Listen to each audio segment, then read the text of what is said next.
आगे रख लो ना, दिक्कत है उसको तो आगे रख लो यहाँ। ऐसे इससे दिक्कत हो रही, पता नहीं किस बात की। ठीक आगे रख लो ना, इधर आगे रखो चाहे।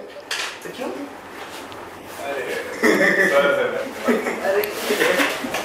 अब कोई दिक्कत तुम्हें? चलो देखो, यह system of particle and rotational motion में आज हम लोग देखेंगे यह पार्टिकल का मूवमेंट और यह पार्टिकल या बॉडी एक किसी पॉइंट पर रोटेट करेगी। अभी तक हम लोग जो पढ़ रहे थे वह था कि पॉइंट मूवमेंट कर रहा था, और इस चैप्टर में हम देखेंगे कि यह हमारी बॉडी अपने एक्सिस पर कैसे रोटेट कर रही है। तो देखो, यह एक काफ़ी इंटरेस्टेड चैप्टर है और इसकी थियरी अब तक जो पढ़े हो उससे थोड़ी सी अलग होगी। तो आज हम देखो कितना टॉपिक कवर कर पाएंगे। एक तो यह देखेंगे कि सिस्टम ऑफ पार्टिकल है क्या, ठीक है, सिस्टम ऑफ पार्टिकल है क्या। उसके बाद हम और चीज़ें देखेंगे, सेंटर ऑफ मास। इसके बाद आगे यहीं पर हम बात करेंगे, ग्रेविटी जान पाएंगे कि ग्रेविटी क्या है, और ग्रेविटी के बाद हम लोग यहाँ पर देख लेंगे मोमेंट ऑफ इनर्शिया क्या है। इस चैप्टर को आज जब हम स्टार्ट करेंगे तो ये दो पार्ट में, एक तो सिस्टम ऑफ पार्टिकल जिसमें आप पार्टिकल की छोटी छोटी प्रॉपर्टीज़ के बारे में देखोगे, और सेकेंड थिंग तुम्हारी होगी रोटेशनल मोशन जिसमें बॉडी रोटेट करेगी। आज हम लोग इसी पर डिस्कस करेंगे और यह इस बुक का सबसे कठिन चैप्टर है। यदि यह चीज़ें क्लियर हो गई तब तो ठीक है, अदरवाइज पढ़ते रहोगे इससे कोई इम्पैक्ट जो है नहीं पड़ेगा। देखो, अभी तक जो हम लोग पढ़ रहे थे इसमें था पॉइंट पार्टिकल, पॉइंट पार्टिकल या यह था हमारा पॉइंट मास था। तो पॉइंट मास या पॉइंट पार्टिकल में क्या था कि बॉडी का जो पॉइंट की साइज थी बहुत ही स्मॉल, एकदम इन्फाइनाइटली स्मॉल, इसीलिए जब फोर्स वहाँ पर काम करता था तो सीधे उस पॉइंट पर काम करता था। अब इसमें तुम्हें जब एक से अधिक पॉइंट हैं, मास हैं या एक से अधिक पार्टिकल हैं, न्यूटन लॉ अगेन समझो तुम लोग कि यह सिस्टम ऑफ पार्टिकल क्यों पढ़ रहे हैं। पहले अभी तक जितना हमने पढ़ा न्यूटन लॉ ऑफ मोशन, जितने भी थियरम पढ़े उसमें क्या था कि वह हमारा एक पॉइंट मास के ऊपर काम कर रहा था, यानी मास की बॉडी की साइज क्या थी, एकदम इनफाइनाइटली स्मॉल थी, जिसको हम पॉइंट मास कर रहे थे। क्योंकि जो न्यूटन का सेकेंड लॉ F = m में पढ़ोगे तो वह बताता है कि वह पॉइंट मास पर ही वैलिड है, एक पॉइंट पर काम कर रहा है, बट आगे की ओर जो है पार्टिकल बढ़ रहा है। वही जब बॉडी का फॉर्म ले लेगा तो उसमें कुछ चीज़ें तुम्हें वह चेंज हो जाएंगी। जैसे कि फोर्स लगा रहे हो, समझो यह पार्टिकल है, इस पर फोर्स F लगा रहे हो 10 न्यूटन का, तो इसकी साइज क्या है, इनफाइनाइटली स्मॉल है। तो मान लो यह 1 ग्राम का है तो F = m से कैलकुलेट कर लिया। अब ये सपोज करो कि अब हमारी बॉडी इतनी बड़ी है, ठीक है, अब इस पर हम फोर्स लगा रहे हैं, मान लो 10 न्यूटन का, यहाँ भी फोर्स लगा रहे हैं। तो जब 10 न्यूटन का फोर्स लगाएंगे तो समझो यहाँ पर क्या है कि यदि यह 10 न्यूटन का फोर्स यहाँ के पार्टिकल के लिए F = m में करेगा, यहाँ के पार्टिकल के लिए F = m में करेगा, लेकिन अब यहाँ पार्टिकल हो गया तो फोर्स ऐसे जा रहा है और पार्टिकल यहाँ है। तो इस केस में क्या होगा, तो हम यहाँ डिस्टेंस कैलकुलेट करें, यहाँ कर लिया, यहाँ डिस्टेंस कैलकुलेट करें, एक बॉडी के अंदर यह कैलकुलेट करना पॉसिबल नहीं है। इसीलिए तुम्हारी एक कॉन्सेप्ट आई सेंटर ऑफ मास की। यह क्या आया कॉन्सेप्ट, सेंटर ऑफ मास की, क्योंकि यदि यह फोर्स जो पॉइंट है इसी पॉइंट पर काम करेगा तभी F = m में लगाओगे। पता चला पार्टिकल यहाँ पर है और फोर्स यहाँ लग रहा है तो F = m में नहीं लग पाएगा, क्योंकि F इक्वल टू m में हमारा एक पॉइंट मास के लिए है। तो आज हम लोग जो पहला डिस्कस करेंगे, यह डिस्कस करेंगे सेंटर ऑफ मास। यहीं से इस चैप्टर का हम स्टार्टिंग करेंगे और न्यूमेरिकल का भी इसमें आएगा। तो आज की पहली जो हेडिंग हमारी है यह है सेंटर ऑफ मास। इसी से रिलेटेड हम देखेंगे सेंटर ऑफ ग्रेविटी। अब इसको देखो, सेंटर ऑफ मास कैसे डिफाइन करेंगे और इसका न्यूमेरिकल को करने में हमारा क्या रोल है। अब समझो तुम लोग, centre of mass, centre of mass body के अंदर वह पॉइंट है। यह हमारी एक बॉडी है इरेगुलर शेप की। बॉडी के अंदर हजारों हजार लाखों लाख पॉइंट हैं, ठीक है। जब हम फोर्स अप्लाई करेंगे तो सभी के सभी पॉइंट मास क्या होगा, इनडायरेक्टली या डायरेक्टली प्रभावित होंगे। जैसे यहाँ फोर्स लगाया, यहाँ वाले पार्टिकल पर तो काम नहीं कर रहा है, लेकिन यहाँ वाला पार्टिकल मूव करेगा तो पार्टिकल कहाँ पर है, बॉडी के अंदर है। तो जब बॉडी मूव करेगी तो वह पार्टिकल भी अपने आप मूव करेगा। डायरेक्टली उस पर ऊपर फोर्स नहीं लग रहा है, लेकिन यहाँ वाले पर फोर्स लग रहा है। जैसे मान लो कि यहाँ हमने लगा दिया फोर्स 50 न्यूटन का। अब जो पार्टिकल इस लाइन पर होंगे, ध्यान दो, जो पार्टिकल इस लाइन पर होंगे तो यह तो फोर्स की डायरेक्ट फीलिंग करेंगे और न्यूटन्स लॉ से F इक्वल टू m में इसको लगाएंगे। लेकिन अब जो पार्टिकल यहाँ पर है वो डायरेक्टली तो इफेक्टेड हुआ नहीं। क्यों नहीं हुआ? क्योंकि फोर्स की एक्शन लाइन यहाँ पर है। लेकिन जब बॉडी मूव करेगी तो यह पार्टिकल भी क्या कर जाएगा, मूव कर जाएगा। अब कितना इफेक्टिव फोर्स होगा इसी को जानने के लिए हमारा यह सेंटर ऑफ मास की कंसेप्ट जो है, इसी को जानने के लिए हमारा लगाया गया है। अब समझो ये सेंटर ऑफ मास क्या है। सेंटर ऑफ मास क्या है समझो पहले। जैसे सपोज करो कि यह हमारा, और समझ लो इसके बारे में, यह हमारी रॉड है, यह रॉड है। इस पर हमने यहाँ फोर्स लगाया तो क्या देखोगे कि यह एंड तो ऊपर उठ जाएगा, लेकिन यह एंड क्या होगा, नीचे गिर जाएगा। आपने फोर्स यहाँ पर भी लगाया तो क्या होगा, अभी भी यह एंड नीचे जाएगा और यह एंड क्या होगा, ऊपर उठ जाएगा। ऐसे लगा रहे हैं जैसे यही है। अब हमने यहाँ फोर्स लगाया तो ऐसे हो जा रहा है। अब लेकिन अब इसके बीचों बीच में फोर्स लगा दो, अब क्या होगा, बॉडी हमारी बैलेंस रहेंगी। जैसे जितने भी वेइंग ब्रिज हैं, जैसे हम लोग सामान खरीदने के लिए जाते हैं तो वहाँ पर क्या होता है, ऐसे वह रॉड है, यहाँ पर ऐसे ला के उठाता है। तो जब तक दोनों साइड का फोर्स इक्वल नहीं होता है तब तक क्या होता है, अनबैलेंस होता है। और जब फोर्स, जैसे इधर 5 kg रखा, आपका सामान भी 5 kg का आ गया तो क्या हुआ, बैलेंस हो गया। तो इसका सेंस क्या हुआ कि यहाँ इस पूरे बॉडी का मास जो भी ये लिया है, यहीं पर क्या है, कंसंट्रेट है। यही हमारा सेंटर ऑफ मास है। इसलिए जब इक्वल फोर्स लगाया, इधर इक्वल फोर्स लगाया, आगे पढ़ोगे मोमेंट या टार्क, यह बैलेंस कर लेता है।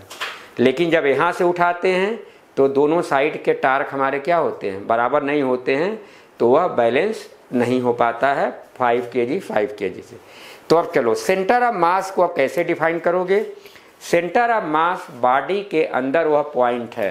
अब आते हैं इसकी डिफिनीशन पर और यहीं से हम न्यूमेरिकल की बात करेंगे। सेंटर ऑफ मास इस बॉडी के अंदर एक ऐसा पॉइंट है कि जिस पॉइंट पर पूरे बॉडी का मास हम कंसंट्रेटेड एज्यूम कर सकते हैं, मान सकते हैं। सेंटर ऑफ मास बॉडी के अंदर वह पॉइंट है जिसको मानना क्या, सीधे कहो, सेंटर ऑफ मास बॉडी के अंदर वह पॉइंट है जहाँ पर पूरे बॉडी का मास हमारा सेंट्रलाइज होता है। सेंट्रलाइज समझते हो ना, वहीं पर इकट्ठा होता है। मतलब यह है कि इस पूरे बॉडी को हम कहीं फोर्स ना लगाएं, जहाँ पर सेंटर ऑफ मास मान लो यहाँ पर है, इस पर हम फोर्स लगाएंगे तो हमारी बॉडी क्या होगी, बैलेंस हो जाएगी। जो भी Newton's law of motion, second law F equal to m में लगाएंगे तो पूरा का पूरा बॉडी हमारा सेम जो है एक्सेलरेशन से चलना स्टार्ट कर देगी, जो F=mu को फॉलो करेगी। तब देखो, अब इसकी पूरी कहानी सुनने के बाद तुम्हें कंक्लूजन यह निकालना है कि सेंटर ऑफ मास वह पॉइंट है जहां बॉडी का पूरा मास कंसंट्रेट रहता है। हेडिंग डालो, फिगर बनाओ और लिख लो, it is a point where whole mass of body is concentrated. It is a point, यह एक ऐसा पॉइंट है जहां होल मास ऑफ बॉडी यह हमारा कंसंट्रेट है।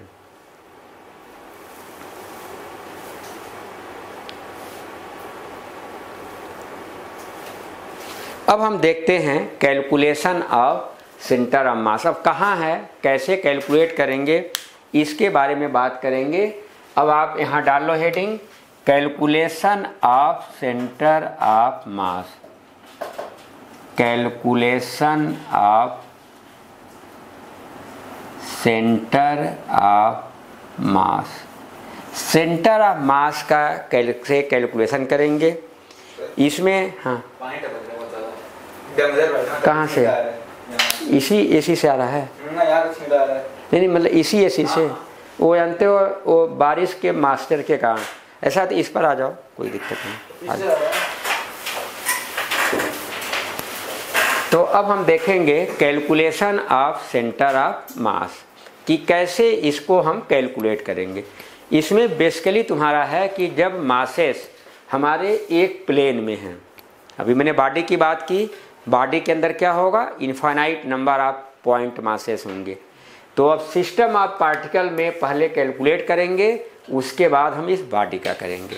बॉडी का जो कैलकुलेशन है वह तुम्हारे कोर्स में नहीं है, वह तुम्हें फार्मूला रखना है, वह इंटीग्रेशन के बेस्ड है। तो हम पार्टिकल का देखेंगे। तो पहला केस, इसका जो केस फर्स्ट है कि हमारा जो मासेस हैं, masses are in straight line. Masses हमारे स्ट्रेट लाइन में हैं। मासेस कैसे रखे हैं, हमारा स्ट्रेट लाइन। ध्यान दो, सिस्टम ऑफ पार्टिकल की बात कर रहा हूँ, जो तुम्हारे कोर्स में कैलकुलेशन है। बॉडी का केवल फार्मूला है, टेबल है, याद करके हम आगे काम करेंगे। तो देखो, masses are in straight line. Straight line में मासेस रखे हैं। जैसे मान लो यह मास m1 रखा, यह हमने m2 रखा, यह हमने m3 रखा, फार्मूला सेम। अब इनका combined centre of mass, combined का मतलब है कि जहाँ पर पूरा मास हमारा क्या है, कंसंट्रेट है। तो अब इसको क्या करते हैं, मिला लेते हैं। इन मासेस को हमने कैलकुलेशन के लिए मिला लिया। अब यहाँ पर एक रेफरेंस पॉइंट ले लो, ओरिजिन O। क्या लेंगे, ओरिजिन O। ध्यान से समझो। अब यह जो ओरिजिन की पोजीशन है, यह एज पर योर चॉइस है। क्योंकि यह ज्योमेट्री की बात हो रही है कोऑर्डिनेट में, तो यह चॉइस है अपनी। कोई बच्चा ओरिजिन यहाँ ले सकता है, कोई यहाँ ले सकता है, कोई यहाँ, कोई यहाँ। इस ओरिजिन का सेंस यही है कि ओरिजिन वहाँ लेना है जहाँ से सभी मासेस की डिस्टेंस आप कैलकुलेट कर लो। यानी जो क्वेश्चन में सवाल दिया हो, ऐसी जगह ओरिजिन मानो जहाँ से सभी मासेस की डिस्टेंस क्या हो, कैलकुलेट हो। क्योंकि फार्मूले में डिस्टेंस डिस्प्लेसमेंट का मामला है। तो मान लो हमने यहाँ किया, कोई बच्चा यहाँ भी कर सकता है। यह आप सवाल देखोगे, सवाल से ही पता चल जाएगा। कभी कभी क्या होगा, सवाल में ही दिखा देगा कि इस मास से हमें सेंटर ऑफ मास की पोजीशन बताओ। भाई 1 2 3 पार्टिकल हो गए, तो इनका जो सेंटर ऑफ मास कहीं कहीं होगा। तो पूछेगा कि वह सेंटर ऑफ मास इस मास m1 से कहाँ पर है। तो यदि संभावना बन रही है तो आप सेंटर ऑफ मास इस m1 पर ही मान लो। आ गया समझ में? क्या कहाँ से मान लो, m1 पर मान लो। नहीं मानना चाहते हो, बस तुम्हें मेन है कैलकुलेशन डिस्टेंस का। अब समझो, अभी समझ जाओगे। ओरिजिन से पहले वाले की डिस्टेंस हमने मान लिया x1, जो दूसरा मास है इसकी ओरिजिन से डिस्टेंस क्या मान लिया x2, और ऐसे ही तीसरा मास है इसकी ओरिजिन से डिस्टेंस क्या मान लिया x3। अब x1 x2 x3 हमेशा निकालना है, और कहाँ से निकालना है? ओरिजिन से। अब ओरिजिन ऐसी जगह उसको जूम करो जहाँ से इनकी डिस्टेंस क्या है, क्लियर हो जाए। अभी बताता हूँ, मान लो किसी बच्चे ने यहाँ मान लिया ओरिजिन, तो तुम्हें पता है कि ओरिजिन से राइट साइड की डिस्टेंस क्या होती है, पॉजिटिव, और लेफ्ट साइड की डिस्टेंस क्या होती है, निगेटिव। तो यह चूंकि कोऑर्डिनेट है तो आप यहाँ से करोगे तो इधर वाली डिस्टेंस पॉजिटिव, इधर वाली निगेटिव। अब मैंने यहाँ ओरिजिन माना, तो जितने भी पॉइंट हैं मासेस ये सभी क्या है, राइट साइड हैं। तो यह तुम्हें बेनिफिट यह मिलेगा x1 x2 x3 की वैल्यू पॉजिटिव आएगी, बस कुछ नहीं। अब यहाँ पर सेंटर ऑफ मास यहीं कहीं बीच में होगा, तो मान लो जो सेंटर ऑफ मास है यह इस पॉइंट पर है, यहाँ पर जो पोजीशन है यह सेंटर ऑफ मास या CM की पोजीशन है। तो यह डिस्टेंस हमने यहाँ से ले करके यहाँ तक जो डिस्टेंस लिया, यह डिस्टेंस ले रहे हैं x बार।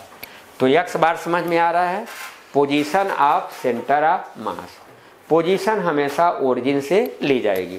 तो देखो फार्मूला x बार का क्या होगा, x बार होगा m1 x1 m2 x2 plus m3 x3 अपान m1 plus m2 plus m3।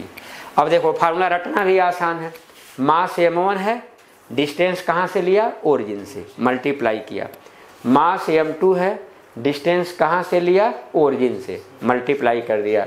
मास m3 है और डिस्टेंस कहाँ लिया, ओरिजिन से। यानी जो मास है उसका आप ओरिजिन से डिस्टेंस ले लोगे और मल्टीप्लाई कर दोगे।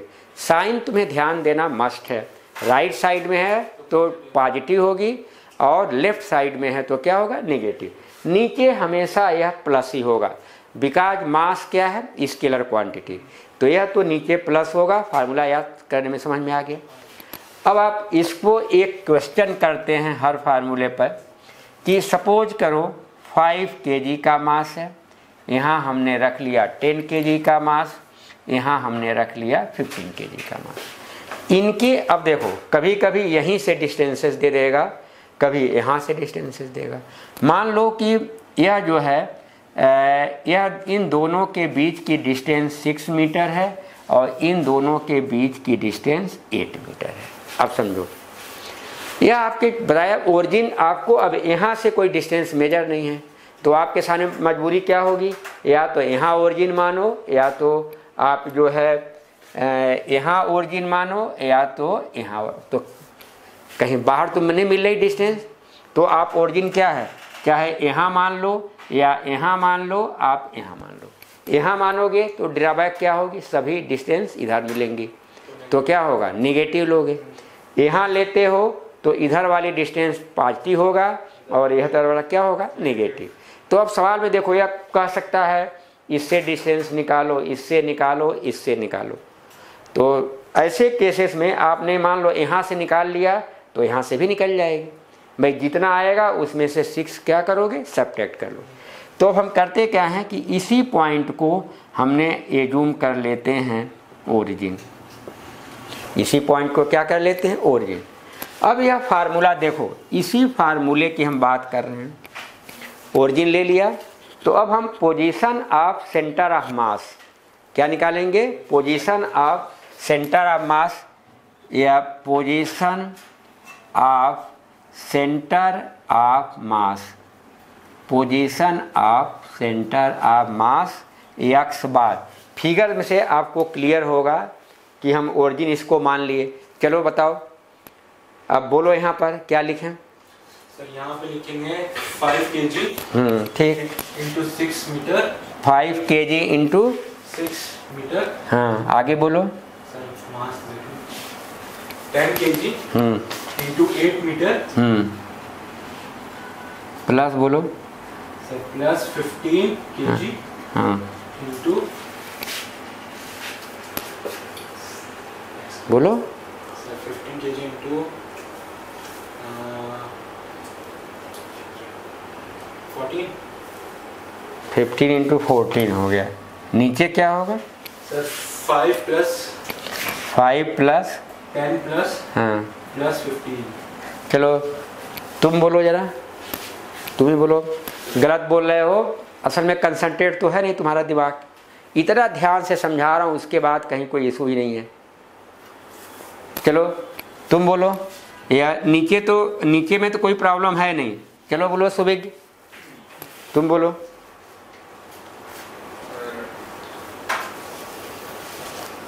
सही से बोला। 5 kg into 6 मीटर